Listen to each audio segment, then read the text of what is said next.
আসসালামু আলাইকুম বন্ধুরা, আশা করি আপনারা সকলেই ভালো আছেন। মানবজাতির সূচনা হয় সৈয়দুনা হযরত আদম আলাইহিসসালামের মাধ্যমে। আল্লাহ তাআলা জিন এবং মানব তৈরি করেছেন শুধুমাত্র তার ইবাদতের জন্য। প্রিয় বন্ধুরা, আজ আমরা সৈয়দুনা আদম আলাইহিসসালামের জীবনী ও তার অলৌকিক মুজিজা সম্পর্কে আলোচনা করব। তাই সম্পূর্ণ ভিডিওটি শেষ পর্যন্ত দেখার অনুরোধ রইল। হযরত আদম আলাইহিসসালাম হলেন পৃথিবীর প্রথম মানব এবং আমাদের প্রথম নবী। মহান আল্লাহ রাব্বুল আলামিন এই পৃথিবী এবং মহাবিশ্ব সৃষ্টির পর ফেরেশতাদেরকে জানালেন যে তিনি পৃথিবীতে এমন এক প্রতিনিধি প্রেরণ করতে চলেছেন যার সন্তান সন্ততি হয়ে বংশ বিস্তার করবে। তখন ফেরেশতাগণ সর্বশক্তিমান আল্লাহকে কৌতূহলবশত জিজ্ঞেস করল, আপনি কি সেখানে এমন সম্প্রদায় সৃষ্টি চান যারা পৃথিবীতে ফিতনা ফ্যাসাদ করবে এবং রক্তপাত ঘটাবে? অথচ আমরা সর্বদা আপনার প্রশংসা এবং উপাসনায় মগ্ন থাকি। আল্লাহ জবাবে বলল, নিশ্চয়ই আমি যা জানি তা তোমরা জানো না। আর তোমার পালনকর্তা যখন ফেরেশতাদিগকে বললেন, আমি পৃথিবীতে একজন প্রতিনিধি বানাতে যাচ্ছি, তখন ফেরেশতাগণ বলল, তুমি কি পৃথিবীতে এমন কাউকে সৃষ্টি করবে যে দাঙ্গা হাঙ্গামা সৃষ্টি করবে এবং রক্তপাত ঘটাবে? অথচ আমরা নিয়ত তোমার গুণকীর্তন করছি এবং তোমার পবিত্র সত্তাকে স্মরণ করছি। তিনি বললেন, নিঃসন্দেহে আমি যা জানি তা তোমরা জানো না। সূরা আল বাকারা আয়াত ৩০। সর্বশক্তিমান আল্লাহ ঘোষণা দিলেন যে তিনি কাদামাটি থেকে মানুষ গড়বেন। সেই মাটিকে তিনি আকৃতি দিবেন এবং তার মধ্যে আত্মা ফুঁকে দিবেন। তাই মহান আল্লাহ তাআলা ফেরেশতা দিগণকে মাটি নিয়ে আসার আদেশ দিলেন। ইবনে মাসউদ এবং অন্যান্য সাহাবীগণ হইতে বর্ণিত আছে যে পরাক্রমশালী আল্লাহ তাআলা ফেরেশতা জিবরাইল আলাইহিস সালামকে পৃথিবী থেকে মাটি এনে দেওয়ার জন্য প্রেরণ করলেন। তখন পৃথিবী বলল, তোমার হাত থেকে আমার পরিত্রাণ হ্রাস হওয়া কিংবা বিকৃতি হওয়া থেকে আমি মহান আল্লাহ তাআলার আশ্রয় প্রার্থনা করছি। তাই জিবরাইল আলাইহিস সালামের সঙ্গে কিছু না নিয়েই ফিরে গিয়ে বললেন, হে আমার পালনকর্তা, পৃথিবী আপনার কাছে আশ্রয় প্রার্থনা করেছে। এবার আল্লাহ তাআলা ফেরেশতা মিকাইল আলাইহিস সালামকে একই উদ্দেশ্যে পুনরায় পৃথিবীতে পাঠালেন এবং একইভাবে পৃথিবী আবারও আল্লাহর নিকট আশ্রয় প্রার্থনা করল। অতঃপর আল্লাহ মৃত্যুর ফেরেশতা বা মৃত্যুদূতকে পাঠালে পুনরায় পৃথিবী একইভাবে আল্লাহর নিকট আশ্রয় প্রার্থনা করল। কিন্তু তখন সেই ফেরেশতা বলল, আমিও তার আদেশ মান্য না করে ফিরে যাবার জন্য আল্লাহর কাছে আশ্রয় প্রার্থনা করছি। তাই তিনি পৃথিবীর বিভিন্ন প্রান্তের উপরিভাগ থেকে মাটি নিয়ে সেগুলো মিশিয়ে তার সঙ্গে নিয়ে আরোহণ করলেন। আর আল্লাহ তাআলা মাটিগুলোকে ভিজিয়ে আঠালো করলেন। তারপর আল্লাহ তাআলা ফেরেশতাগণকে বলল যে তিনি শুষ্ক ঠনঠনে মাটির কাদা থেকে মানুষ সৃষ্টি করতে যাচ্ছে। আমি মাটির মানুষ সৃষ্টি করব। সূরা সাদ আয়াত ৭১। আমি পচা কর্দম থেকে তৈরি বিশুষ্ক ঠনঠনে মাটি দ্বারা সৃষ্ট একটি মানবজাতির পত্তন করব। সূরা আল হিজর আয়াত ২৮। আবু মুসা আল আশআরি হইতে বর্ণিত আছে যে নবী করিম সাল্লাল্লাহু আলাইহি ওয়াসাল্লাম বলেছেন, আল্লাহ আদম আলাইহিস সালামকে পৃথিবীর বিভিন্ন জায়গার এক মুঠো ধুলো মাটি থেকে সৃষ্টি করেছেন। সেই জন্যই মানব জাতির মধ্যে বিভিন্ন রং, ভালো এবং মন্দ, নরম ও কঠিন এবং এর মধ্যবর্তীতে যা আসে তার সবকিছুই আছে। আদম আলাইহিস সালামের মধ্যে রূহ ফুঁকে দেবার আগে যা ঘটেছিল তাও বেশ বিস্ময়কর। ইবনে কাসির রাহমাতুল্লাহি আলাইহি বলেছেন, আদম আলাইহিস সালামকে মানুষের আকারে রূপ দিলেন আল্লাহ তাআলা, কিন্তু তিনি তাকে অনেক দিন যাবৎ মাটির আকারে রেখে দিলেন। ফেরেশতারা প্রতিনিয়ত তাকে পাশ কাটিয়ে চলাচল করত। তার আকৃতি দেখতে ভয়ঙ্কর ছিল। ইবলিস প্রায় সময়ই আদমের আকৃতিটাকে অতিক্রম করত আর ওটাকে টোকা মারত। ফলে মাটির পাত্রে আঘাত করলে যেমন ফাঁপা আওয়াজ হয় তেমন শব্দ হতো। আল্লাহ আমাদের জানিয়েছেন তিনি মানুষকে সৃষ্টি করেছেন পোড়া মাটির ন্যায় শুষ্ক মৃত্তিকা থেকে। সূরা আর রহমান আয়াত ১৪। আবু হুরায়রা হইতে বর্ণিত আছে যে মহানবী রাসূলুল্লাহ সাল্লাল্লাহু আলাইহি ওয়াসাল্লাম বলেছেন, অতঃপর আল্লাহ তাকে তেমন অবস্থাতে রেখে দিলেন যতদিন ধরে সেটা কোমরের চটচটে মাটিতে পরিণত হয়। ইবলিস প্রায়শই তার পাশ দিয়ে যাওয়ার সময় বলতো, তোমাকে একটি মহান উদ্দেশ্যের জন্য সৃষ্টি করা হয়েছে। আল্লাহ সুবহানাহু ওয়া তাআলা আমাদেরকে কোরআনে জানিয়েছেন সে আদম আলাইহিস সালামের উপর তার রূহ ফুঁকেছেন। এইখানে আমাদেরকে একটি ব্যাপার অবশ্যই বুঝতে হবে যে আমার রূহ এই শব্দটিতে আল্লাহ আক্ষরিক অর্থে এই কথা বোঝাননি যে তিনি তার নিজের রূহ আদম আলাইহিস সালামের উপর ফুঁকেছেন। তিনি এমন শব্দ ব্যবহার করে আসলে বোঝাতে চেয়েছেন যে তার এই সৃষ্টিটি একটি সম্মানজনক সৃষ্টি। সুতরাং এখানে এমন কথা বোঝানো হয়নি যে আদম আলাইহিসসালামের ভেতর আল্লাহর ঐশ্বরিক কোনো কিছু বিদ্যমান ছিল যা কিনা আমাদের সবার মধ্যেও আছে, কারণ সকল জীবিত মানুষের মধ্যেই তার রূহ থাকে। মহান রাব্বুল আলামিন পবিত্র কোরআনে বলেন, যখন আমি তাকে সুঠম করব এবং তাকে আমার রূহ ফুঁকে দেব, তখন তোমরা তার সম্মুখে সেজদায় নত হয়ে যেও। সূরা সাদ আয়াত ৭২, সূরা আল হিজর আয়াত ২৯। আল্লাহ তাআলা তাদের মতামত জিজ্ঞাসার্থে কিংবা তাদের থেকে পরামর্শ গ্রহণ করার জন্য এমনটা করেননি, কেননা তিনি এ সকল কিছুর ঊর্ধ্বে। তিনি কেবল তাদেরকে আদেশ করেছিলেন যেন তারা তা মান্য করে। উল্লেখ্য যে ওই সেজদা শ্রদ্ধা স্বরূপ করতে বলা হয়েছিল, ইবাদতের উপলক্ষে নয়। ইবাদতের সেজদা একমাত্র আল্লাহর জন্যই করা হয়ে থাকে। ইবনে কাসির রহমাতুল্লাহি আলাই বলেছেন, রূহটি শরীরের ওপর মাথা থেকে নিচে পা পর্যন্ত যেতে থাকে। যখন রূহ চোখ পর্যন্ত পৌঁছল, তখন সে দেখতে পেল সব ফেরেশতারা তাকে সেজদা করছে, একজন অর্থাৎ ইবলিস ব্যতীত। নাক পর্যন্ত পৌঁছলে সে হাসি দিয়েছিল, আর মুখ পর্যন্ত পৌঁছতেই আদম আলাইহিস সালাম বলেছিলেন, আলহামদুলিল্লাহ, সকল প্রশংসা ও ধন্যবাদ আল্লাহর জন্য। উত্তরে আল্লাহ বলেছিলেন, ইয়ার হামুকুল্লাহ, তোমার পালনকর্তার দয়া তোমার উপর বর্ষিত হোক। এটা ছিল আল্লাহ ও মানবজাতির প্রথম কথোপকথন। তারপর রূহ তার পেট পর্যন্ত পৌঁছলে তার খিদা পেল, আর সে জান্নাতের ফল দেখে সেগুলো খাওয়ার জন্য আগ বাড়াতে চেয়েও পারলেন না, কারণ তার পা পর্যন্ত তখনও রূহ পৌঁছায়নি। অনেক ওলামাদের মতে আল্লাহ এই ঘটনার পরিপ্রেক্ষিতে কোরআনে বলেছেন, সৃষ্টিগতভাবে মানুষ ত্বরাপ্রবণ। সূরা আম্বিয়া আয়াত ৩৭। আদম আলাইহিস সালাম রূহ পেয়ে পরিপূর্ণ মানুষ হওয়ার পর আল্লাহ সুবহানাহু ওয়া তাআলা আদম আলাইহিস সালামকে সবকিছুর নাম শিখিয়ে দিলেন। সব মানুষ এবং সব বস্তুর নাম তার জানা আছে। তারপর আল্লাহ তাআলা ফেরেশতাদেরকে কিছু জিনিসের নাম জিজ্ঞেস করলেন। তারা উত্তরে বলল, আল্লাহ, আপনি সর্বজ্ঞানী, আমরা তো শুধু ততটুকুই জানি যা আপনি আমাদেরকে শিখিয়েছেন। তারপর আল্লাহ আদম আলাইহিস সালামকে সেই সব জিনিসের নাম জিজ্ঞেস করলে সে ফেরেশতাদের সামনে সেগুলোর নামগুলো বলে দিল। এভাবে আল্লাহ ফেরেশতাদেরকে দেখিয়ে দিলেন যে তিনি আদম আলাইহিস সালামকে এমন জ্ঞান দিয়েছিলেন যা তিনি ফেরেশতাদেরকেও দেননি। তারপর আল্লাহ তাআলা বললেন যে তিনি জানেন কে কি প্রকাশ করে আর কি কি গোপন করে, কোনো কিছুই তার জ্ঞানের আওতাধীন নয়। এখানে একটি আশ্চর্যজনক ব্যাপার হল যে তখন সেখানে ফেরেশতা এবং আদম আলাইহিস সালাম উপস্থিত ছিল, আর তাদের মধ্যে গোপন করার কিছুই ছিল না। একমাত্র ইবলিসই সেখানে উপস্থিত ছিল, যে তার মনের মধ্যে প্রচণ্ড পরিমাণে হিংসা ও অহংকার গোপন করে রেখেছিল, যা ঠিক পরের আয়াতগুলিতে স্পষ্ট হয়ে ওঠে। এ বিষয়ে পবিত্র কোরআনে বলা হয়, আর আল্লাহ তাআলা শিখালেন আদমকে সমস্ত বস্তু সামগ্রীর নাম। তারপর সে সমস্ত বস্তু সামগ্রীকে ফেরেশতাদের সামনে উপস্থাপন করলেন। অতঃপর বললেন, আমাকে তোমরা এগুলোর নাম বলে দাও যদি তোমরা সত্য হয়ে থাকো। তারা বলল, তুমি পবিত্র, আমরা কোনো কিছুই জানি না, তবে তুমি যা আমাদেরকে শিখিয়েছ সেগুলো ব্যতীত নিশ্চয়ই তুমি প্রকৃত জ্ঞান সম্পন্ন হিকমতওয়ালা। তিনি বললেন, হে আদম, ফেরেশতাদেরকে বলে দাও এসবের নাম। তারপর যখন তিনি বলে দিলেন সে সবের নাম, তখন তিনি বললেন, আমি কি তোমাদেরকে বলিনি যে আমি আসমান ও জমিনের যাবতীয় গোপন বিষয় সম্পর্কে খুব ভালো করে অবগত রয়েছি, এবং সেসব বিষয়ও জানি যা তোমরা প্রকাশ করো আর যা তোমরা গোপন করো। সূরা আল বাকারা আয়াত ৩১ থেকে ৩৩। সুতরাং ফেরেশতাগণ বুঝতে পারল যে আদম আলাইহিস সালাম এমন এক সৃষ্টি যে অনেক কিছুই জানে যা তারা নিজেরাও জানে না। হযরত আদম আলাইহিস সালামকে সৃষ্টি করার পর সর্বশক্তিমান আল্লাহ ফেরেশতাগণ ও ইবলিসকে আদম আলাইহিস সালামের সামনে সেজদা দিতে আদেশ দিলেন।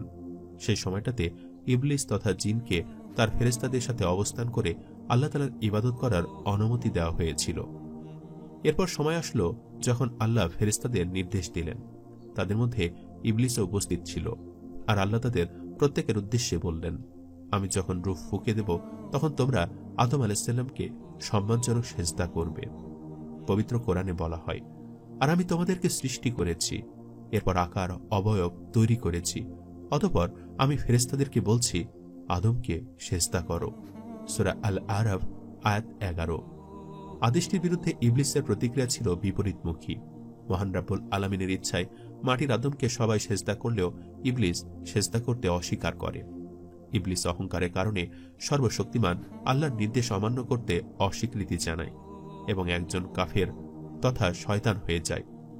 আল্লাহ পবিত্র কোরআনে এ বিষয়ে বলেন, এবং যখন আমি হযরত আদম আলাইহিসসালামকে সেজদা করার জন্য ফেরেশতাগণকে নির্দেশ দিলাম, তখন ইবলিস ব্যতীত সবাই সিজদা করল। সে নির্দেশ পালন করতে অস্বীকার করল এবং অহংকার প্রদর্শন করল, ফলে সে কাফেরদের অন্তর্ভুক্ত হয়ে গেল। সূরা আল বাকারা আয়াত 34। তখন ফেরেশতারা সবাই মিলে সেজদা করল, কিন্তু ইবলিস সে সেজদাকারীদের অন্তর্ভুক্ত হতে স্বীকৃত হল না। সূরা আল হিজর আয়াত 30-31, সূরা আল আরাব আয়াত 11। ইবলিস তো একে আল্লাহর কথা অমান্য করল। সে আদমকে সেজদা তো করলই না, বরং সে নিজেকে আদম আলাইহিসসালামের সঙ্গে তুলনা করার চেষ্টা করেছিল। আল্লাহ তাআলা যখন ইবলিসকে আদেশ অস্বীকার করার যথাযথ কারণ উল্লেখ করতে বললেন, তখন ইবলিস নিজেকে আদম আলাইহিসসালামের সঙ্গে তুলনা করে তার উপর শ্রেষ্ঠত্ব দাবি করে বলেছিল, আমি আদমের চাইতে শ্রেষ্ঠ। আপনি আমাকে আগুন দিয়ে সৃষ্টি করেছেন এবং তাকে সৃষ্টি করেছেন মাটি দিয়ে। ইবলিসের বিশ্বাস ছিল যে সৃষ্টি জগতে সে আদম আলাইহিসসালামের চাইতেও উন্নত এবং অধিক সম্মানের অধিকারী একটি সৃষ্টি। সেই জন্য আল্লাহর আদেশ করা সত্ত্বেও ইবলিস সেজদায় যেতে অস্বীকার করেছিল। আসলে তার মনের মধ্যে খারাপ প্রকৃতির হিংসা জন্মেছিল। ইবলিস আদম আলাইহিসসালামের প্রতি ঈর্ষা কুরআনের বিভিন্ন আয়াতে উঠে এসেছে। আল্লাহ বললেন, আমি যখন নির্দেশ দিয়েছি তখন তোকে কি সে সেজদা করতে বারণ করল? সে বলল, আমি তার চাইতে শ্রেষ্ঠ। আপনি আমাকে আগুন দ্বারা সৃষ্টি করেছেন এবং তাকে সৃষ্টি করেছেন মাটির দ্বারা। সূরা আল আরাব আয়াত 12, সূরা সাদ আয়াত 76। আল্লাহ বললেন, হে ইবলিস, তোমার কি হলো যে তুমি সেজদাকারীদের অন্তর্ভুক্ত হতে স্বীকৃত হলে না? বলল, আমি এমন নই যে একজন মানবকে সেজদা করব, যাকে আপনি পচা কর্দম থেকে তৈরি ঠনঠনে বিশুষ্ক মাটি দ্বারা সৃষ্টি করেছেন। সূরা আল হিজর আয়াত 32-33। ফলে আল্লাহর আদেশ অপমান্য এবং অহংকার করার ফলে আল্লাহ তাআলা ইবলিসকে তার স্থান ত্যাগ করার নির্দেশ দিলেন। অর্থাৎ এই অস্বীকারের কারণে ইবলিসকে বহিষ্কার করে দেওয়া হয়েছিল। আল্লাহ বললেন, তুই এখান থেকে যা, এখানে অহংকার করার কোনো অধিকার তোর নাই, অতএব তুই বের হয়ে যা, তুই হীনতমদের অন্তর্ভুক্ত। সূরা আল আরাব আয়াত 13। পবিত্র কোরআনে এ বিষয়ে আরও বলা হয়, আল্লাহ বললেন, বের হয়ে যা এখান থেকে, কারণ তুই অভিশপ্ত। সূরা আল হিজর আয়াত 34, সূরা সাদ আয়াত 77। ইবলিস বেঁচে থাকার এবং মানবজাতিকে বিপদগামী করার অনুমতি চেয়েছিল। ইবলিস তখন কিয়ামত পর্যন্ত তাকে বাঁচিয়ে রাখার জন্য আল্লাহ তাআলার কাছে অনুরোধ করে। তাকে কিয়ামতের আগ পর্যন্ত বেঁচে থাকার অনুমতি দেওয়া হয়। তিনি তার অস্বীকারকে ন্যায্যতার বন্ধনে বাঁধার চেষ্টায় বলেছিল যে কাদামাটি থেকে সৃষ্ট এ নতুন সৃষ্টি, যাকে ইবলিসের চাইতেও সম্মানিত করা হয়েছে, তার পক্ষে এই মানুষকে খুব সহজে বিভ্রান্ত এবং বিপদগামী করা সম্ভব। ইবলিসের এই চ্যালেঞ্জটিকে সর্বদা আমাদের মাথায় রাখতে হবে। সে বলল, দেখুন তো, এ না সে ব্যক্তি যাকে আপনি আমার চাইতেও উচ্চ মর্যাদা দিয়ে দিয়েছেন। যদি আপনি আমাকে কিয়ামত দিবস পর্যন্ত সময় দেন, তবে আমি সামান্য সংখ্যক ছাড়া তার বংশধরকে সমূলে নষ্ট করে দেব। সূরা আল ইসরা আয়াত 62। এখানে ইবলিসের যুক্তি ছিল যে আল্লাহ তাকে পথভ্রষ্ট করেছে। সে তার নিজের অবাধ্যতার দোষ স্বীকার না করে উল্টো আল্লাহ সুবহানাহু ওয়া তাআলাকেই দায়ী করে বলল যে সে পৃথিবীর বিভিন্ন সৌন্দর্যে আকৃষ্ট করে মানব জাতিকে পথভ্রষ্ট করবে। সে প্রতিজ্ঞা করল যে মানব জাতিকে সে বিপদগামী করে তার সাথে জাহান্নামে নিয়ে যাবে। সে বলল, হে আমার পালনকর্তা, আপনি যেমন আমাকে পথভ্রষ্ট করেছেন, আমিও তাদের সবাইকে পৃথিবীতে নানা সৌন্দর্যে আকৃষ্ট করব এবং তাদের সবাইকে পথভ্রষ্ট করে দেব। সূরা আল হিজর আয়াত 39। শয়তান মানুষদের এমন কুবুদ্ধি দেয় যার জন্য আল্লাহর অবাধ্যতা তাদের কাছে আকর্ষণীয় লাগে এবং সে যখন তখন সামনে পেছনে ডানে বামে থেকে যে কোনোভাবে আমাদেরকে আক্রমণ করতে পারে। শয়তান আমাদের অধিকাংশ মানুষকে প্রভাবিত করে আল্লাহর প্রতি যথাযথ কৃতজ্ঞতা প্রকাশ করতে ব্যর্থ করে দেয়। সে বলল, আপনি আমাকে যেমন উদ্ভ্রান্ত করেছেন, আমি অবশ্য তাদের জন্য আপনার সরল পথে বসে থাকব। এরপর তাদের কাছে আসব তাদের সামনের দিক থেকে, পেছন দিক থেকে, ডান দিক থেকে এবং বাম দিক থেকে। আপনি তাদের অধিকাংশকে কৃতজ্ঞ পাবেন না। সূরা আল আরাব আয়াত 16-17। তাই আল্লাহ তাআলা এসব প্রতারণা এড়াতে আমাদেরকে বারংবার সতর্ক করেছেন। আমাদের চিরশত্রু শয়তানের দ্বারা যেন আমরা প্রতারিত না হই, সেজন্য আল্লাহ আমাদেরকে কোরআনে বহুবার সতর্ক করে দিয়েছেন, যেন আমরা শয়তানের উপস্থিতি উপলব্ধি করে তাকে আমাদের সত্যিকারের শত্রু হিসেবে নেই। হে বনি আদম, শয়তান যেন তোমাদেরকে বিভ্রান্ত না করে, যেমন সে তোমাদের পিতামাতা আদম এবং হাওয়াকে জান্নাত থেকে বের করে দিয়েছে। সূরা আল আরাব আয়াত 27। শয়তান তোমাদের শত্রু, অতএব তাকে শত্রুরূপে গ্রহণ করো। সে তার দলবলকে আহ্বান করে যেন তারা জাহান্নামী হয়। সূরা ফাতির আয়াত 6। আল্লাহ সুবহানাহু ওয়া তাআলা একবার আদম আলাইহিস সালামের পেছন বুলিয়ে সেখান থেকে তার বংশধরদের রূহ আত্মা বের করে জিজ্ঞেস করেছিল, আমি কি তোমাদের রব নই? তাদের মধ্যে আমরা সহ এই পৃথিবীতে এই পর্যন্ত যত মানুষ এসেছে এবং আসবে, সবার রূহ উপস্থিত ছিল। তখন আমরা আল্লাহকেই আমাদের রব বা ঈশ্বর বলে সাক্ষ্য দিয়ে বলেছিলাম, অবশ্যই আমরা অঙ্গীকার করে বলছি যে আপনি আমাদের পালনকর্তা। আমাদের সাক্ষ্য দেওয়ার পর আল্লাহ তাআলা বলেছিলেন, আশা করি পুনরুত্থানের দিনেও তোমরা এই একই সাক্ষ্য দিতে পারবে। কিন্তু এই ঘটনাটি আমরা ভুলে গিয়েছি।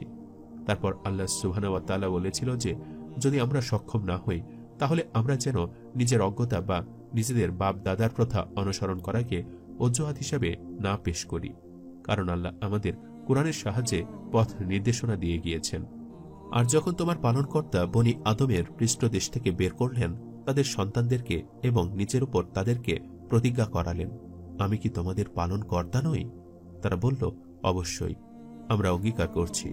আবার না কিয়ামতের দিন বলতে শুরু করো যে এ বিষয়টি আমাদের জানা ছিল না, অথবা বলতে শুরু করো যে অংশীদারিত্বের প্রথা তো আমাদের বাপদাদারা উদ্ভাবন করেছিল আমাদের পূর্বেই, আর আমরা হলাম তাদের পশ্চাৎবর্তী সন্তান সন্ততি। তাহলে কি সে কর্মের জন্য আমাদেরকে ধ্বংস করবেন যা পথ ভ্রষ্টরা করেছে?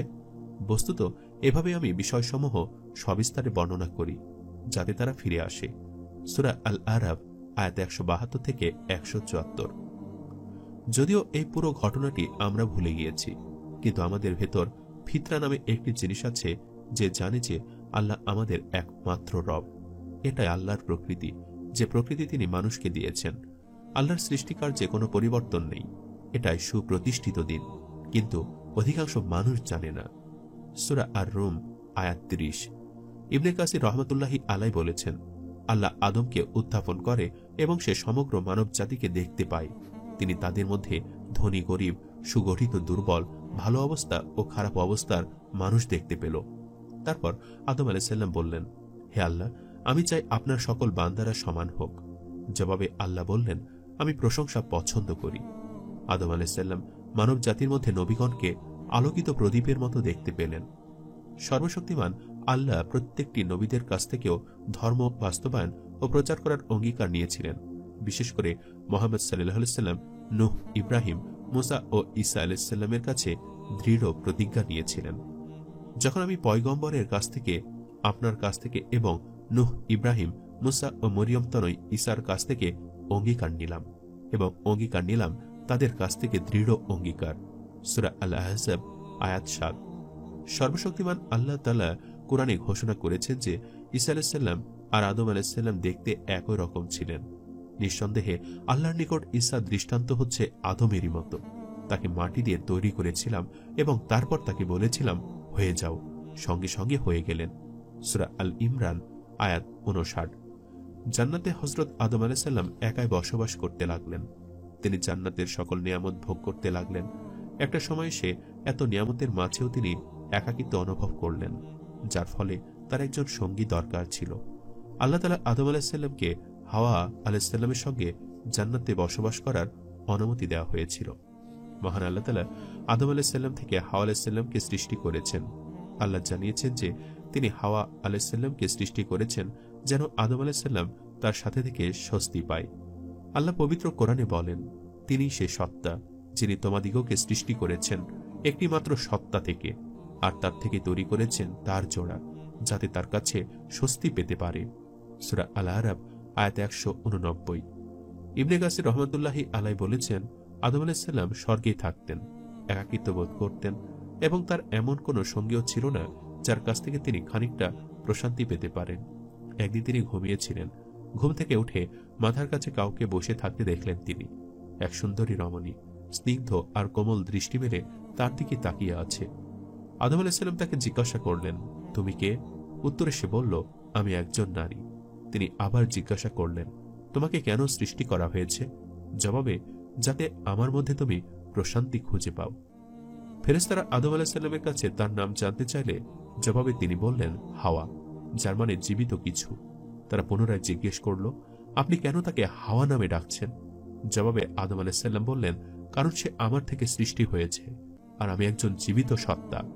আল্লাহ পবিত্র কোরআনে বলেন, এবং আমি আদমকে হুকুম করলাম যে তুমিও তোমার স্ত্রী জান্নাতে বসবাস করতে থাকো এবং ওখানে যা চাও, যেখানে থেকে চাও, পরিতৃপ্তি সহ খেতে থাকো। সূরা আল বাকারা আয়াত ৩৫। আবু হুরায়রা হইতে বর্ণিত আছে যে নবী মুহাম্মদ সাল্লাল্লাহু আলাইহি সাল্লাম বলেছেন, তোমরা নারীদেরকে উত্তম নসিহত প্রদান করবে, কেননা নারী জাতিকে পাঁজরের হাড় থেকে সৃষ্টি করা হয়েছে, আর পাঁজরের হাড়গুলোর মধ্যে উপরের হাড়টি বেশি বাঁকা। যদি তুমি তা সোজা করতে চাও তাহলে তা ভেঙে যাবে, আর যদি ছেড়ে দাও তাহলে সবসময় তা বাঁকায় থাকবে। কাজে নারীদেরকে নসিহত করতে থাকো। আদম আলাইহিসসালাম এবং হাওয়া আলাইহিসসালামকে জান্নাতে বসবাস করার অনুমতি দেওয়া হয়েছিল। সেখানে তারা সকল মানবজাতির প্রত্যাশিত জায়গায় জীবনযাপন করছিল। তবে আল্লাহ তাআলা তাদের দুজনকে সেখানে সবকিছু উপভোগ করার অনুমতি দিয়েছিল, শুধুমাত্র একটি গাছ ব্যতীত। আল্লাহ সুবহানাহু ওয়া তাআলা তাদেরকে সেই গাছটির নিকটবর্তী হতেও সতর্ক স্বরূপ নিষেধ করেছিল, কিন্তু এ গাছের নিকটবর্তী হয়েও না, অন্যথায় তোমরা জালিমদের অন্তর্ভুক্ত হয়ে পড়বে। সূরা আল বাকারা আয়াত ৩৫, সূরা আল আরাব আয়াত ১৯। আদম আলাইহিসসালাম এবং হাওয়া দুর্বল হয়ে থাকে। একটি মানুষের মধ্যে কিছুটা ভুলে যাবার প্রবণতাও থাকে। হৃদয় পরিবর্তন আসে আর দৃঢ়তা বাড়ে ও কমে। ইবলিস প্রচণ্ড ঈর্ষার মধ্যে নিমজ্জিত থেকে আদম আলাইহিসসালামকে তার মানব দুর্বলতার সুযোগ নিয়ে তাকে বিভ্রান্ত করতে থাকে। সে প্রতিদিন তার মনে ফিসফিস করে প্রযোজনা দিতে থাকে, আমি কি তোমাকে অমরত্বের পথ নির্দেশনা দিব, যাতে তুমি চিরন্তন এর রাজ্যে বসবাস করে এর সবকিছু উপভোগ করতে পারো? আমি কি তোমাদের সেই গাছটার কাছে নিয়ে যাব? সে আরো বলে, তোমাদের পালনকর্তা তোমাদেরকে এই জন্যই এই ফল খেতে নিষেধ করেছে, যেন তোমরা চিরস্থায়ী ফেরেশতা না হয়ে যাও। ইবলিস তাদেরকে ভরসা দিয়ে বলল যে, আমি তোমাদের শুভাকাঙ্ক্ষী। সে বলল, তোমাদের পালনকর্তা তোমাদেরকে এই বৃক্ষ থেকে নিষেধ করেননি, তবে তা এ কারণে যে তোমরা না আবার ফেরেশতা হয়ে যাও, কিংবা হয়ে যাও চিরকাল বসবাসকারী। সে তাদের কাছে কসম খেয়ে বলল, আমি অবশ্যই তোমাদের হিতাকাঙ্ক্ষী। সূরা আল আরাব আয়াত ২০ ও ২১। আদম আলাইহিসসালাম নিজে নিজেকে জিজ্ঞাসা করত, কি হবে যদি এই গাছের ফল খাই আমি? এমনও তো হতে পারে যে এইটাই অমরত্নের বৃক্ষ। তার স্বপ্ন ছিল বেহেশতের নিখাত পবিত্রতায় অনন্তকাল বেঁচে থাকার। ইবলিস একটি লম্বা সময় ধরে তাদেরকে বোঝাতে থাকল এবং শেষ পর্যন্ত একদিন তার সিদ্ধান্ত নিল যে সে গাছের ফল খাবে। ইবলিস, যে তাদের পরম শত্রু, যে তাদেরকে পথভ্রষ্ট করার দৃঢ় প্রতিজ্ঞা করেছে, তারা দুজনে তা ভুলে গিয়েছিল। আদম আলাইহিসসালাম হয়তো এ কথাও ভুলে গিয়েছিল যে তিনি আল্লাহর নামে কসম নিয়েছিলেন যে সে গাছটি থেকে কিছু খাবেন না। আমি ইতিমধ্যে আদমকে নির্দেশ দিয়েছিলাম, অতঃপর সে ভুলে গিয়েছিল এবং আমি তার মধ্যে দৃঢ়তা পাইনি। সূরা তাহা আয়াত ১১৫। আল্লাহ সুবহানাহু ওয়া তাআলা নিষেধাজ্ঞা সত্ত্বেও আদম আলাইহিস সালাম গাছটির নিকটবর্তী হল এবং তারা দুজনেই সে নিষিদ্ধ গাছের ফল খেল। আল্লাহ আমাদের বলেন, অতঃপর প্রতারণাপূর্বক তাদেরকে সম্মত করে ফেলল। সূরা আল আরাব আয়াত ২২। আল্লাহ তাআলা আরো বলেছেন, আদম তার পালনকর্তার অবাধ্যতা করল, ফলে সে পথভ্রষ্ট হয়ে গেল। সূরা তাহা আয়াত ১২১। আদম আলাইহিস সালামের খাওয়ার পর তিনি আবিষ্কার করলেন যে তিনি এবং তার স্ত্রী দুজনেই বিবস্ত্র। তাই তারা লজ্জা নিবারণ করতে আশেপাশের গাছের পাতা দিয়ে নিজেদেরকে ঢাকতে শুরু করল। সর্বশক্তিমান আল্লাহ আমাদেরকে কোরআনে এসব কথা জানিয়েছেন। হে বনি আদম, শয়তান যেন তোমাদেরকে বিভ্রান্ত না করে, যেমন সে তোমাদের পিতা মাতাকে জান্নাত থেকে বের করে দিয়েছে, এমতো অবস্থায় যে তাদের পোশাক তাদের থেকে খুলে দিয়েছি, যাতে তাদেরকে লজ্জাস্থান দেখিয়ে দেয়। সে এবং তার দলবল তোমাদেরকে দেখে যেখান থেকে তোমরা তাদেরকে দেখো না। আমি শয়তানদেরকে তাদের বন্ধু করে দিয়েছি, যারা বিশ্বাস স্থাপন করে না। সূরা আল আরাব আয়াত ২৭।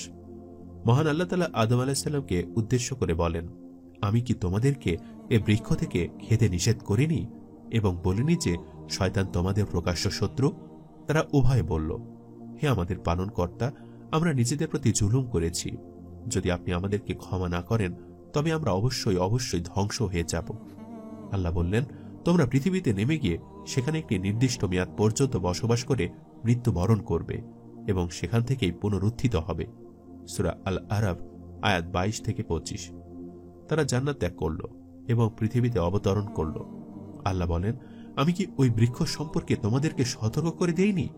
শয়তান তোমাদের চরমতম শত্রু, এ কথা কি আমি তোমাদেরকে জানিয়ে দেইনি? আল্লাহ তাআলার প্রত্যাদেশে শুধু অনুতাপ আর অপমানের আগুন জ্বলে উঠল দাও দাও করে। লজ্জা আর অনুশোচনার সর্বধ্বংসী তুফান যেন নিশ্চিহ্ন করে দিতে চায় সবকিছু। দুজনে তারা কেঁদে ওঠেন আরো জোরে, বারবার কান্নারুদ্ধ কণ্ঠে নিবেদন করতে থাকেন, হে আমাদের প্রতিপালক, আমরা অপরাধী, নিজেরাই আমরা ডেকে এনেছি আমাদের সর্বনাশ। যদি আপনি ক্ষমা না করেন, যদি আপনি দয়া না করেন, তবে আমরা যে ধ্বংস হয়ে যাব প্রভু। বারবার এভাবে বিলাপ করতে থাকলেন হযরত আদম আর হযরত হাওয়া আলাইহিস সালাম। বারবার উচ্চারণ করতে লাগলেন, রব্বানা যালামনা আনফুসানা ওয়া ইল্লাম তাগফির লানা ওয়া তারহামনা লানাকুনান্না মিনাল খাসিরিন। এরই মধ্যে জারি হয়ে গেল আল্লাহ তাআলার অটল নির্দেশ, নেমে যাও নিচে, সেখানে তোমাদেরকে শয়তানের সঙ্গে শত্রুতার মধ্যে সতর্ক জীবন যাপন করতে হবে।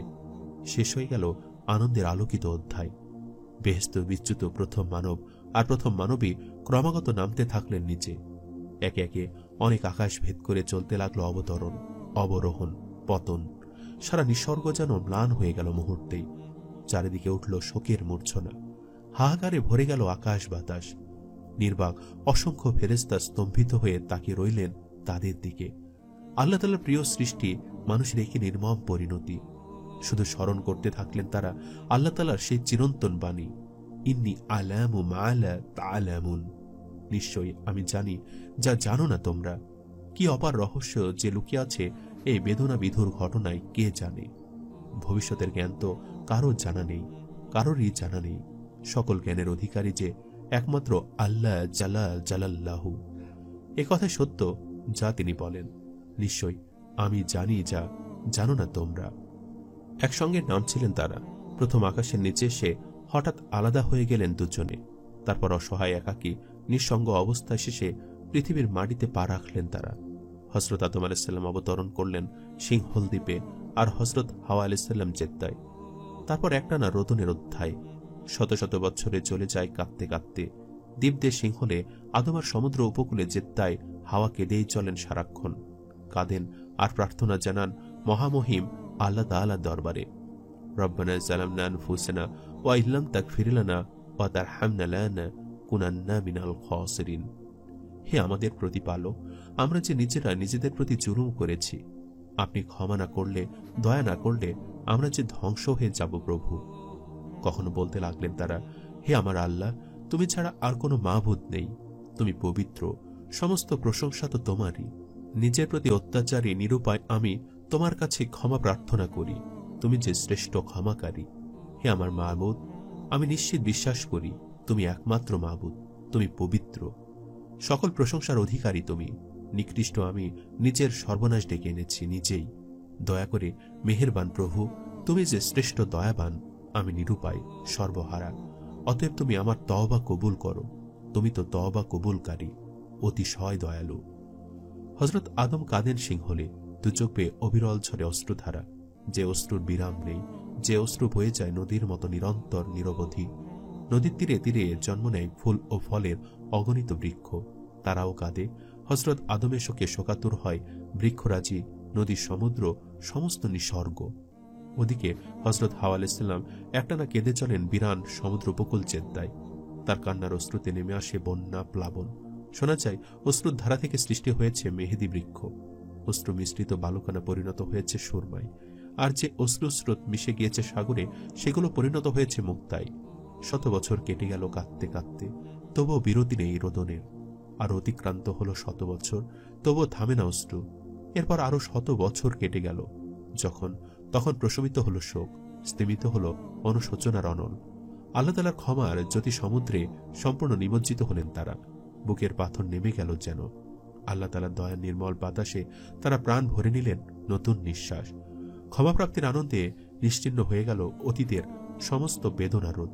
মনে হল সারা অন্তরটাই যেন এবার পরিণত হয়েছে সুখময় বেহেশতে। কিন্তু আরেক বেদনায় যে অন্তর আচ্ছন্ন হয়ে আসে। জীবনের নিঃসঙ্গতা দূর হবে কেমন করে? হাওয়ার কথা মনে পড়ে যায় আদমের। কোথায় কি অবস্থায় আছে সে কে জানে? এই বিশাল বিরান পৃথিবীতে কি করে তাকে খুঁজে বের করা সম্ভব? সঙ্গিনীর বিরহ যন্ত্রণায় অস্থির হয়ে ওঠেন আদম। ওদিকে হযরত হাওয়াও হয়ে পড়েন বিরহ বিধুরা। না জানি কোথায় এখন তিনি। পথঘাট জানা নেই। অজানা অচেনা এ পৃথিবীতে কোথায় আদম? কে বলে দিবে তার ঠিকানা? আল্লাহ পাক রহম করলেন তাদের প্রতি। একদিন হযরত জিবরাইল আলাইহিস সালাম হাজির হলেন আদমের কাছে। হাজির হয়ে আল্লাহ তাআলা নির্দেশ জানিয়ে দিলেন তাকে, হে আদম, আপনি মৃত্যু আসবার আগে হজ সমাধা করুন। মৃত্যুর কথা শুনে শঙ্কিত হয়ে পড়লেন আদম আলাইহিস সালাম। মৃত্যুর মুখোমুখি যে হতেই হবে একদিন। এই পৃথিবীর জীবন যে নশ্বর, ক্ষণস্থায়ী। নিরুপায় মানুষ, মৃত্যু থেকে তোমার নিস্তার নেই। এদিকে মনস্থির করলেন হযরত আদম আলাইহিস সালাম তিনি হজ করতে যাবেন। পথের সন্ধান দিলেন হযরত জিবরাইল আলাইহিস সালাম। তার নির্দেশিত পথ ধরে মক্কা অভিমুখে রওনা হয়ে গেলেন তিনি। দূরের পথ, দিন শেষে বিশ্রামের জন্য থামতে হয় বিভিন্ন মঞ্জিলে। নিশান অবসানে আবার শুরু হয় পথ চলা। এভাবে চলতে চলতে একসময় তিনি হাজির হলেন মক্কায়। বহু বছর আগে সেখানে ফেরেশতারা প্রথম নির্মাণ করে রেখেছিলেন কাবা শরীফ। সাত আসমানে অবস্থিত বাইতুল মামুর মসজিদের আদলে নির্মিত কাবা শরীফে সবসময় ফেরেশতারা তাওয়াফ করতেন। হযরত আদম কাবা শরীফ তাওয়াফ করলেন, নামাজ আদায় করলেন। আল্লাহ তাআলা তখন সন্তুষ্ট হয়ে জান্নাতের অনেক জ্যোতির্ময় তাঁবু থেকে একটি তাঁবু স্থাপন করলেন কাবা শরীফের ওপর। তাঁবুটি ছিল লাল ইয়াকুত পাথরের তৈরি। তাঁবুটি বেহেশতের তাঁবুর মতোই ছিল নূরে ভরপুর। তাঁবুর চারটি কোণে ছিল শুভ্র ও উজ্জ্বল ইয়াকুত পাথর। ফেরেশতারা এসে ঘিরে রাখলেন সেই তাঁবুকে। জিন শয়তানেরা যেন কাবাগৃহ দেখতে না পায়, সে কারণেই ফেরেশতারা বেষ্টন করে রাখলেন কাবা শরীফকে। সমবেত ফেরেশতারা বিরতিহীনভাবে পাঠ করে চললেন সুবহানাল্লাহ, আলহামদুলিল্লাহ, আল্লাহু আকবার। আল্লাহ তাআলা আরশ থেকে দলে দলে ছুটে এলেন ফেরেশতারা। আরশের মাকাম থেকে তারা ইহরাম বেঁধে লাব্বাইক আল্লাহুম্মা লাব্বাইক বলতে বলতে কাবা গৃহের দিকে ছুটে আসতেন। হাজরে আসওয়াদকে চুম্বন করে তারা তাওয়াফ শুরু করতেন। তারপর 2 রাকাত নামাজ শেষে পুনরায় ফিরে যেতেন আকাশের দিকে। কাবা শরীফের সাথে সাথে বেহেশত থেকে হাজরে আসওয়াদ নামের এই জ্যোতির্ময় পাথর খণ্ডটি অবতীর্ণ হয়েছিল। হযরত আদম আলাইহিস সালাম সেই পাথরটিকে মাঝে মাঝে জড়িয়ে ধরেন আবেগে, চুম্বন করেন আর বিস্ময়ের সঙ্গে দেখেন। আল্লাহ তাআলার ক্ষমা ও মহত্বের এক অভূতপূর্ব নিদর্শন। পৃথিবীর মতো নিকৃষ্ট এই স্থানে শুধু তার জন্য, শুধু মানুষের জন্য তিনি নাজিল করেছেন এই ইবাদত গৃহ কাবা। রক্তিম বর্ণ ইয়াকুত প্রস্তর নির্মিত এই গৃহটির পূর্ব পশ্চিম দিকে রয়েছে 2টি দরজা। দরজা দুটিতে রয়েছে নূরের প্রদীপ, আর দিবাধারগুলি নির্মিত হয়েছে বেহেশতের নিখাত সোনা দিয়ে। হজের সকল আহকাম পালনের পর একান্ত বিনয়ের সঙ্গে আল্লাহ পাকের উদ্দেশ্যে আরজ করলেন হযরত আদম আলাইহিস সালাম, হে আমার আল্লাহ, প্রত্যেক কর্মের বিনিময় দেওয়াই তো তোমার নিয়ম। আল্লাহ তাআলা জানিয়ে দিলেন, হে আদম, আমি তোমাকে ক্ষমা করে দিয়েছি। তোমার পরবর্তী বংশধরগণের মধ্যে যারা এই কাবা গৃহের জিয়ারত করে আমার কাছে ক্ষমা প্রার্থনা করবে, আমি তাদেরকেও ক্ষমা করে দিব। হজের কিছুদিন পর একদল ফেরেশতা সাক্ষাৎ করলেন হযরত আদমের সঙ্গে এবং জানালেন, আপনার হজ আল্লাহ তাআলা কবুল করে নিয়েছেন। আমরা আপনার 2000 বছর আগে প্রথম হজ সমাধা করেছি। হযরত আদম জিজ্ঞাসা করলেন, কি দোয়া পড়তে তোমরা হজের সময়? ফেরেশতারা জানালেন, আমরা পড়তাম সুবহানাল্লাহি ওয়ালহামদুলিল্লাহি ওয়ালা ইলাহা ইল্লাল্লাহু আল্লাহু আকবার। হযরত আদম আলাইহিস সালাম আরাফাতের ময়দানে অবস্থান করেন কখনো কখনো। হাওয়ার কথা মনে হয় বারবার। কে জানে সে অভাগিনী এখন কোথায়? একাকিত্ব যে ক্রমে ক্রমে অসহনীয় হয়ে উঠেছে। সাথীবিহীন জীবন তপ্ত মরুভূমির মতো অসহ্য। হযরত আদম মাঝে মাঝেই দোয়া প্রার্থনা করেন আল্লাহ তাআলার কাছে। প্রার্থনা করেন, এ বিরহ যাতনার অবসান করে দাও প্রভু। আমরা একসঙ্গে আবার শুরু করি নতুন জীবন। দিন দুনিয়ার সুখ দুঃখ সবকিছু ভাগ করে নিই আমরা একসাথে। একদিন মোনাজাত শেষ না হতে তিনি যেন শুনতে পেলেন কার পায়ের মৃদু শব্দ। মোনাজাত শেষ করে দেখলেন হাওয়া আলাইহিস সালাম এগিয়ে আসছেন তার দিকে। চোখে মুখে তার দীর্ঘদিনের একটানা রোদনের চিহ্ন। এখনো লেগে আছে অশ্রুর দাগ। বিরহ বিধুরা বিপর্যস্তা স্ত্রীকে দেখে হযরত আদম আলাইহিস সালাম প্রায় দৌড়ে গেলেন তার দিকে, জড়িয়ে ধরলেন তাকে। হযরত হাওয়াও জড়িয়ে ধরলেন স্বামীকে। তারপর চলল একটানা রোদন। পৃথিবীর আকাশ বাতাস মরুভূমি সবাই এই প্রথম দেখল প্রথম মানব আর মানবীর প্রেমা আলিঙ্গনের দৃশ্য। কি সুন্দর, কি অপরূপ শুরু হলো সংসার জীবন। প্রথম মানব আর প্রথম মানবীর পৃথিবীর প্রথম সংসার প্রতিষ্ঠিত করলেন তারা। মাটির মানুষ, মাটি দিয়ে কাদা দিয়ে লতাপাতা দিয়ে পৃথিবীতে প্রথম বাসর রচনা করলেন আদম হাওয়া। পৃথিবীর প্রথম গৃহ পরিপূর্ণ হল প্রেমে প্রীতিতে অনাবিল আনন্দে। হযরত জিবরাইল আলাইহিস সালাম তাদেরকে শিখালেন সবকিছু। শিখালেন কিভাবে বস্ত্র বয়ন করতে হয়, শিখালেন কিভাবে চাষাবাদ করে ফসল ফলাতে হয়, কিভাবে ফসল কাটতে হয়, ফসলের খোসা ছাড়িয়ে খাদ্যশস্য সংগ্রহ করতে হয়। আরও শিখালেন আগুনের ব্যবহার, আগুনে সেকে কিভাবে তৈরি করতে হয় খাদ্য। এ তো আর বেহেশত নয়, চাইলে সবকিছু পাওয়া যাবে। এ হচ্ছে মাটির পৃথিবী। এখানে পরিশ্রম করে সবকিছু সংগ্রহ করতে হয়। শ্রম আর ঘামের জীবন এখানে। ক্লান্তির পর অবসর, শ্রান্তির পরে বিশ্রাম। এখানে আল্লাহর ইবাদতের সাথে সাথে নিত্যকার সাংসারিক কাজ। এখানে সকাল হয়, দিন বাড়তে থাকে, শুরু হয় সংসারের কাজকাম। দিন শেষে সন্ধ্যা হয়, আসে রাত্রি বিশ্রামের জন্য। বিশ্রাম শেষে আবার আসে দিন, আবার শুরু হয় সংসার, নতুন উদ্যমে, নতুন অনুপ্রেরণায়। এখানে মৌসুম বদল হয়, ঋতু পরিক্রমার পথ ধরে বারবার ঘুরে ঘুরে আসে শীত, গ্রীষ্ম, বর্ষা, বসন্ত। কত সুন্দর করে আল্লাহ তাআলা সাজিয়ে রেখেছেন এই মাটির পৃথিবী। বেহেশতের মতো নিরবিচ্ছিন্ন সুখ নেই এখানে। এখানে সুখের সাথে জড়িয়ে আছে দুঃখ, আনন্দের সাথে জড়িয়ে আছে বেদনা। এখানে আছে চোখ জোড়ানো, মন ভোলানো হাজারো নিসর্গ, আছে পশু পাখি, ভ্রমর, প্রজাপতি, আছে হাজারো কীট পতঙ্গ, আছে হাজারো রকমের মৌসুমী ফল ফুল। এখানে আছে মৃত্যু সকল সৃষ্টির জন্য। এখানে সকল জীবনকে এক নির্ধারিত নিয়মে গ্রহণ করতে হয় মৃত্যুর আস্বাদ। এখানে পাখিরা মরে যায়, রেখে যায় তাদের নতুন বংশধরদের। বৃক্ষ নিঃশেষ হয়, রেখে যায় ফল, রেখে যায় নতুন চারা। শুধু ওই পাহাড়গুলো নির্বিকার, আর নদীগুলো বয়ে চলে নিরবধি, আর জেগে থাকে জোয়ার সাগরের, আর জেগে থাকে জিকির সারা নিখিলের। সমস্ত নিসর্গের নিরবধি নিখিল। প্রকৃতি জুড়ে জারি থাকে জিকিরের মর্মস্পর্শী অনরনন। আদম হাওয়ার অন্তরও সেই জিকিরের অবিশ্রান্ত প্রবাহে আন্তরিত হয়। আল্লাহ তাআলার নির্দেশ মতো তারা সমর্পিত হন ইবাদতে। ওই দূর আকাশ কি অদ্ভুত, স্তম্ভবিহীন ওই অসীম আকাশ কি নিশ্চিন্তে ঝুলে আছে অনন্তকাল থেকে। কি রহস্য যে লুকিয়ে আছে ওই বিশাল আকাশে। আকাশের ছায়াপথে নিশিম নিহারিকালোকে কি নিখুঁত নিয়মে আপন আপন কক্ষপাতে পরিবহন করে নক্ষত্ররাজি, সূর্য, চন্দ্র। আল্লাহ তাআলার নিরবিচ্ছিন্ন জিকিরে মত্ত তারা সবাই। পালন করে চলে আল্লাহ তাআলার নির্দেশ শৃঙ্খলা। সুন্দর পৃথিবীতে আদম হওয়ার জীবন চলছে বেশ সুন্দর। এরপর থেকে পৃথিবীতে বংশ বিস্তারের শুরু। আল্লাহর ইচ্ছায় সন্তান সম্ভবা হলেন হযরত হাওয়া আলাইহিস সালাম। বুঝলেন তিনি তার উদরে বেড়ে উঠছে আগামী বংশধর। কথাটা জানালেন তিনি স্বামীকে। হযরত আদম প্রার্থনা জানালেন আল্লাহ তাআলার দরবারে, হে আমাদের করুণাময় প্রতিপালক, আমাদেরকে সৎ সন্তান দান করুন, যাতে আমরা আপনার কৃতজ্ঞতা পালন করতে সমর্থ হই। হযরত হাওয়ার উদর স্ফীত হতে থাকে ধীরে ধীরে। এক অজানা আনন্দের শিহরণে ভরে যায় তার মন। তার সাথে সাথে জেগে ওঠে অজানা এক আশঙ্কারও। জানা নেই কি এক রকমের কষ্ট যেন অপেক্ষা করছে তার জন্য। আনন্দ আর আশঙ্কার এক অনাবিল মধুর অনুভূতিতে তিনি অস্থির হয়ে ওঠেন মাঝে মাঝে। যখন প্রসব বেদনা শুরু হলো তখন কেঁদে ফেললেন তিনি। আল্লাহ পাকের নিকট ধৈর্য প্রার্থনা করলেন। তারপর প্রায় অচৈতন্য অবস্থায় একসময় দেখলেন একই সঙ্গে দুটি নিষ্পাপ মানব শিশু জন্ম নিয়েছে, একটি ছেলে আর একটি মেয়ে। সদ্যজাত শিশুদেরকে দেখে তার অন্তর ভরে গেল অনাস্বাদিত এক আনন্দে। পৃথিবীতে প্রথম মা হলেন তিনি। গ্রহণ করলেন পৃথিবীর প্রথম প্রসব বেদনার স্বাদ। আর হযরত আদম আলাইহিস সালাম লাভ করলেন প্রথম পিতৃত্বের পুরস্কার। শিশুরা বড় হতে থাকে। অবুঝ শিশুরা হাত নাড়িয়ে খেলা করে আপন মনে। খিদে লাগলে কাঁদে। হযরত হাওয়া বুকের দুধ খাওয়ান তাদেরকে। শান্ত হয় শিশুরা।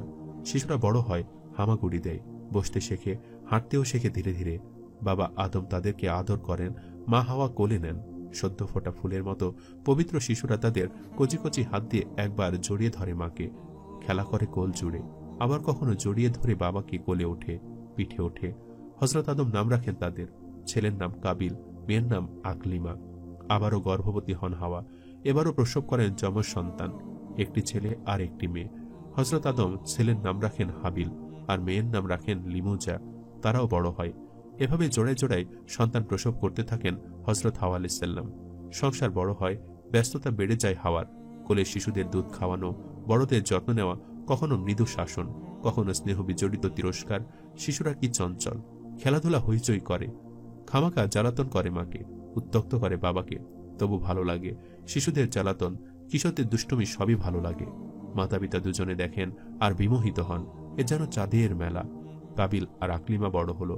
হাবিলের সাথে তার গর্ভবোন লিমুজ্জাও বড় হলো। যৌবনে পদার্পণ করলেন তারা সকলেই। মাতা পিতা মনস্থির করলেন বিবাহ শাদী দিতে হবে ছেলে মেয়েদের। এই এত বড় সংসার কত আর সামলাবেন মা হাওয়া। একই সঙ্গে এতগুলো ছেলে মেয়ে সামলানো তো চারটিখানি কথা নয়। তার উপর আছে রান্নাবান্না, স্বামীর খেদমত, গৃহপালিত পশুদের খবরদারি। আল্লাহ তাআলা নির্দেশ এলো যমজ ভাই বোনেরই আপন ভাই বোন অন্যদেরকে দূরবর্তী আত্মীয় মনে করতে হবে। আর বিয়ে আপন ভাই বোনদের মধ্যে হবে না, অপরদের সঙ্গে হবে। সেই হিসেবে আকলিমার সাথে বিয়ে দিতে হবে হাবিলের, আর কাবিলের সাথে লিমুজার।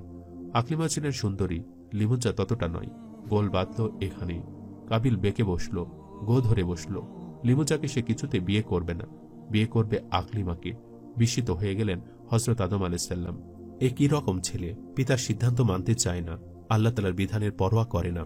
হযরত আদম অনেক বোঝালেন কাবিলকে, বললেন, প্রিয় পুত্র আমার, আমরা তো আল্লাহ তাআলার বান্দা, আল্লাহ তাআলার বিধান আমাদেরকে মেনে নিতেই হবে, না হলে আল্লাহ তাআলার শাস্তি নেমে আসবে আমাদের ওপর। সদুপদেশ ঢুকল না কাবিলের কানে, উল্টো সে যুক্তি প্রদর্শন করল। আকলিমা আমারই জোড়া, সে আর আমি একই সঙ্গে ছিলাম মাতৃগর্ভে, সুতরাং এখনো আমরা একসঙ্গে থাকব। আর তাছাড়া সুন্দরী সে, আমি ভালোবাসি আকলিমাকে। সুন্দরী আকলিমাকে ছেড়ে দিয়ে আমি হাবিলের গর্ভবোন লিমুজ্জার মতো মেয়েকে বিয়ে করতে পারি না। হে পিতা, আমার ইচ্ছা অনুযায়ী আমার বিয়ে দিন আপনি। পিতা আপনি, আপনার তো পক্ষপাত দোষ থাকা অনুচিত। আপনি হাবিলকে বেশি ভালোবাসেন, তাই তো সুন্দরী আকলিমার সঙ্গে আপনি বিয়ে দিতে চান তার। কাবিলের কথা শুনে স্তম্ভিত হয়ে যান হযরত আদম আলাইহিসসালাম। প্রবৃত্তি তাকে কিভাবে কাবু করে ফেলেছে, তার সাথে শয়তানও তাকে শিখিয়েছে কূট তর্ক করবার কলা কৌশল। হযরত আদম বললেন, বেশ, তুমি প্রমাণ দেখতে চাও, জানতে চাও আল্লাহ তাআলার সিদ্ধান্ত কি? তবে আল্লাহ তাআলার উদ্দেশ্য কোরবানির নিয়ত করো তোমরা দুজনেই, তুমি আর হাবিল। তোমরা দুজনেই তোমাদের কোরবানি রেখে এসো ওই পাহাড়ে। যার কোরবানি আল্লাহ তাআলা কবুল করবেন সে বিয়ে করবে আকলিমাকে। পিতার এই প্রস্তাবের সঙ্গে সঙ্গে রাজি হয়ে গেল কাবিল। সে স্থির নিশ্চিত ছিল তার কোরবানি আল্লাহ তাআলা কবুল করবেনই, আকলিমা তারই স্ত্রী হবে। শুধু শুধু হাবিলের প্রতি পক্ষপাতিত্ব করে পিতায় জটিল করে তুলছেন ব্যাপারটাকে। চাষাবাদ করত কাবিল। সে ঠিক করল তার ক্ষেতের কিছু গম আর কিছু অন্যান্য শস্যাদি কোরবানি হিসাবে সে পেশ করবে আল্লাহ তাআলার উদ্দেশ্যে। আর মনে মনে সিদ্ধান্ত নিল কোরবানি কবুল হোক আর না হোক, আকলিমাকে সে বিয়ে করবেই। হাবিল একটি মোটাতাজা ভেড়া পাহাড়ে চূড়ায় রেখে আসে, আর কাবিল রেখে আসে নিম্নমানের গম ও শস্য। আল্লাহ কাবিলের কোরবানি কবুল করেননি, তার গম ও শস্যের কারণে নয়, বরং তার মাঝে ছিল তাকওয়ার বড্ড অভাব। আমাদের সবারই মনের ভেতরে লুকিয়ে আছে একটি পশু। ওই পশুর খাদ্য হলো লোভ, হিংসা, অহংকার, কাম ও ক্রোধ। ওটাকে তাই শক্ত শেকল দিয়ে বেঁধে রাখতে হয়, না খাওয়ায় দুর্বল বানাতে হয়। ও যদি একবার ছাড়া পায় তাহলে আর রক্ষা নাই, আমাদের ঈমান আমল সব ধ্বংস করে ফেলবে। কাবিল ওই পশুটাকে আটকে রাখতে পারেনি। কোরবানি কবুল না হয় সে হিংসায় মরে যাচ্ছিল। খুনে ক্রোধ তাকে অন্ধ করে তুলেছিল। সে একবারের জন্য এই চিন্তা করেনি তার ঘাটতি আসলে কোথায়, কোন দোষে আল্লাহ তার কোরবানি কবুল করেননি। কাবিল মুত্তাকিদের পথ অবলম্বন করার বদলে নিজেকে বদলানোর পরিবর্তে জীবনের সবচেয়ে বড় ভুল সিদ্ধান্তটি নেয়। নিজের দোষে অপরকে হত্যা করতে উদ্যত হয়। হাবিল কিন্তু কাবিলের তুলনায় শক্তিশালী ছিল। তবু হাবিল বললেন, তুমি যদি আমাকে হত্যার উদ্দেশ্যে হাত বাড়াও তবু আমি তোমাকে হত্যা করব না। আমি তো বিশ্ব জগতের প্রতিপালক আল্লাহকে ভয় করি। আমি চাই তুমি আমার ও তোমার দুজনেরই গোনাহের ভার বহন করো এবং জাহান্নামীদের মধ্যে পণ্য হও, আর এটাই জালিমদের শাস্তি। এ কথা শুনেও কাবিলের মনে আল্লাহর ভয় জাগল না। মনের ভেতরে লুকিয়ে থাকা প্রবৃত্তি নামক পশু তাকে প্ররোচিত করল। সত্যি সত্যি সে হাবিলকে মেরে ফেলল এবং অকৃতকার্যদের অন্তর্ভুক্ত হয়ে গেল। এরপর সে অনুশোচনায় দগ্ধ হতে থাকে। এ কি করলাম আমি, এখন এই লাশ নিয়ে আমি কি করব? তখনও পৃথিবীতে কোনো মানুষের মৃত্যু হয়নি। কাবিল তাই জানত না কিভাবে লাশ দাফন করতে হয়। সে বুকে অনুশোচনার ভারী পাথর আর পিঠে ভাইয়ের লাশ নিয়ে ঘুরতে থাকে। আল্লাহ তাআলা তখন দুটো কাক পাঠিয়ে তাকে দাফনের নিয়ম শিখিয়ে দেন। সে বলে উঠল, হায় আফসোস, আমি কি এই কাকটির মতো হতে পারলাম না যাতে আমার ভাইয়ের লাশ গোপন করতে পারি? শুধুমাত্র হিংসার কারণে নিজের দোষ না খুঁজে অন্যকে দোষারোপ করার ফলে কাবিল নিজেকে হতভাগাদের অন্তর্ভুক্ত করে নেয়। হাদিসে আছে, পৃথিবীতে যত হত্যাকাণ্ড হবে তার সব গুনাহের 1 ভাগ পাবে কাবিল, কারণ সেই প্রথম হত্যার প্রচলন ঘটিয়েছিল।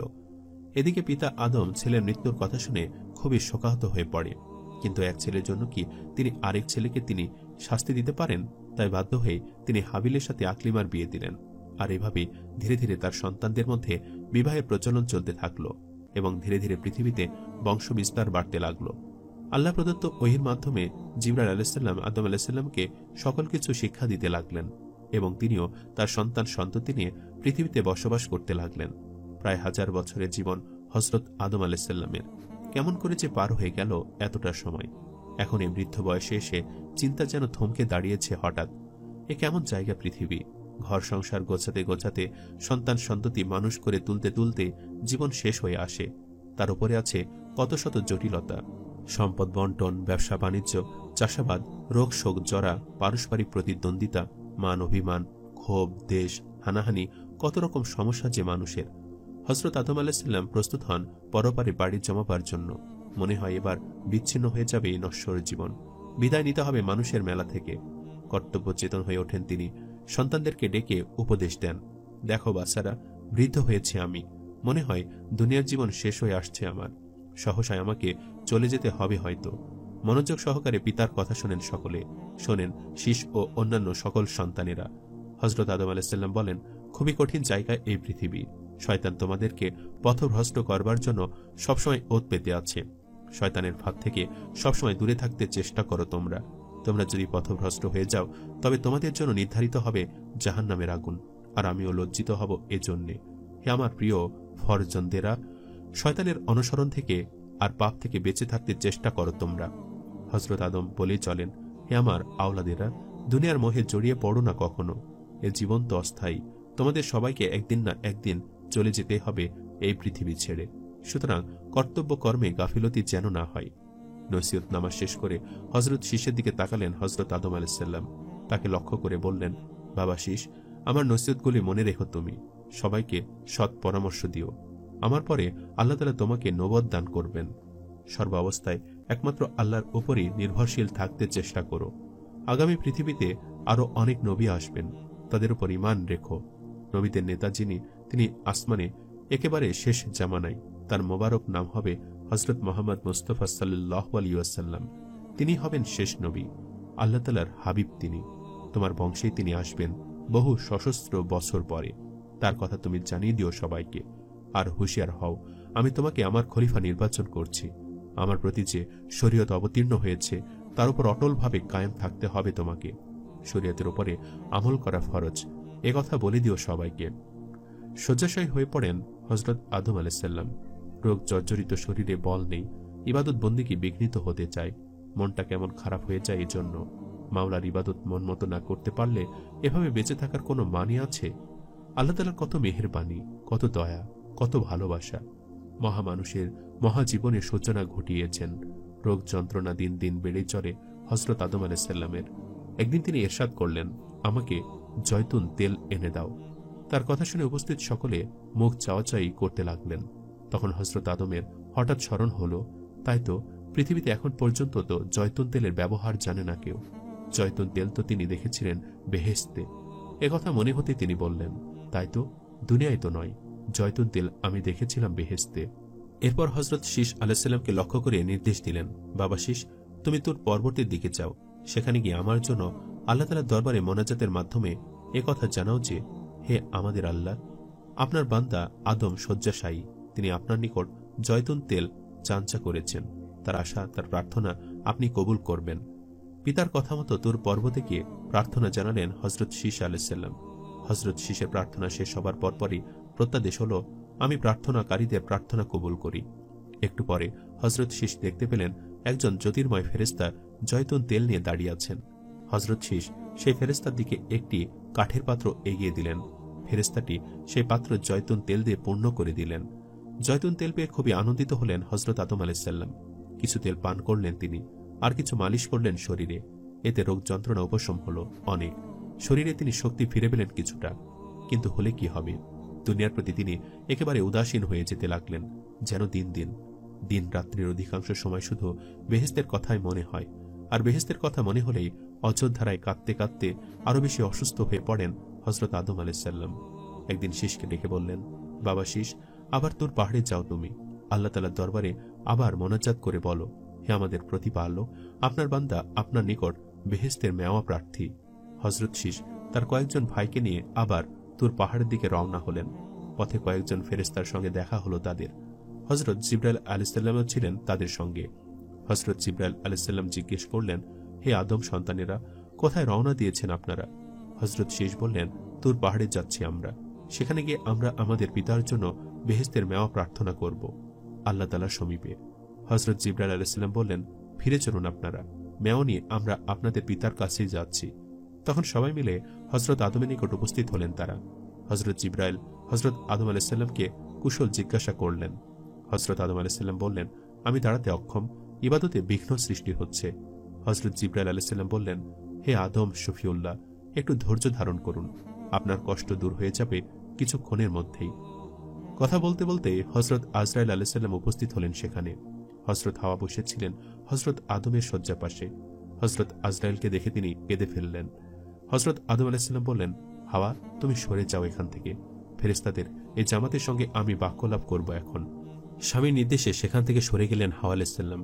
হজরত আদম বললেন, ভাই জিবরাইল, আমি বুঝতে পারছি যাওয়ার সময় হয়েছে আমার, আমাকে শুধু একটা কথা বলো, আসমানের ফেরেশতারা কি এখনো আমার সেই গুনাহের কথা মনে রেখেছে?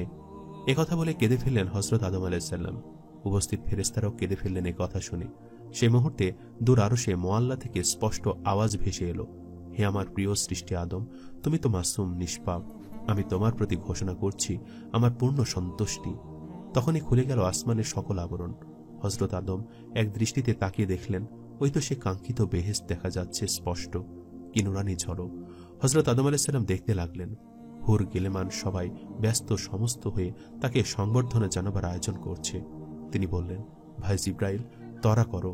হজরত জিবরাইল আলাইহিসসালাম বললেন, হে আজরাইল, আল্লাহ পাক তাকে নিজ কুদরতি হাতে গড়েছেন, আসানির সঙ্গে যান কবজ করো তার। তারপর মুহূর্ত মাত্র আল্লাহর প্রেমে অনন্ত তৃষ্ণা নিয়ে নশ্বর পৃথিবী থেকে চিরদিনের জন্য চলে গেলেন হজরত আদম শফিউল্লাহ। শোকে ভেঙে পড়লেন পরিবারের সবাই। স্বামী অন্তঃপ্রাণ হাওয়া কাঁদতে লাগলেন বিলাপ করে। তার সেই কান্না আর থামল না। কান্না শেষ হবার আগে তিনিও অনুসরণ করলেন প্রিয়তম স্বামীকে। মাত্র কয়েকদিন পরে তিনিও তার প্রিয় সন্তান সন্ততিদের ছেড়ে চিরবিদায় নিলেন মাটির পৃথিবী থেকে। এই হল আদমের সমগ্র জীবনী এবং প্রথম পরিবারের ইতিবৃত্ত। সেই পরিবারই আজ পরিণত হয়েছে কোটি কোটি পরিবারে। পৃথিবীর প্রতিটি দেশ মহাদেশ আজ ভরে গেছে মানুষে। দেশে দেশে মানুষের প্রবাহমান জীবনের মতো নিরবধি বয়ে চলেছে কত শত নদী।